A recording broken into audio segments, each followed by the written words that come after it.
Friends, Medaram జాతరలో జరిగిన khoa bun వివాదం ఇప్పుడు హృదయాలను తాకుతోంది. మేడారం సమ్మక్క సారళ్లమ్మ జాతరలో కోవా బన్ అమ్మిన వ్యక్తి కన్నీళ్లతో మాట్లాడిన వీడియో సోషల్ మీడియాలో వైరల్ అవుతోంది. నేను ఎవరికీ హాని చెయ్యాలనుకోలేదు, నా కుటుంబం కోసం పనిచేశాను అని ఆయన చెప్పిన మాటలు చాలా మందిని కదిలించాయి. కొంతమంది ప్రజలు ఇప్పుడు అతనికి మద్దతుగా నిలుస్తున్నారు. నిజం బయటకు రావాలి, నిర్దోషి అయితే అతనికి న్యాయం చెయ్యాలి అని సోషల్ మీడియాలో పోస్టులు పెరుగుతున్నాయి. అసలు నిజమేమిటో రిపోర్ట్ వచ్చిన తర్వాతే తెలుస్తుంది. కానీ ఒక మనిషి కన్నీళ్లు మాత్రం అందర్నీ ఆలోచింపజేశాయి. మీరేమంటారు?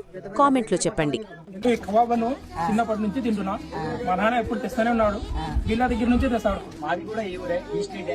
మేము కూడా చాలా సార్లు చిన్నప్పటి నుంచి తింటున్నాం. మాకు ఏం ప్రాబ్లం లేదు. ప్రాబ్లం లేదు.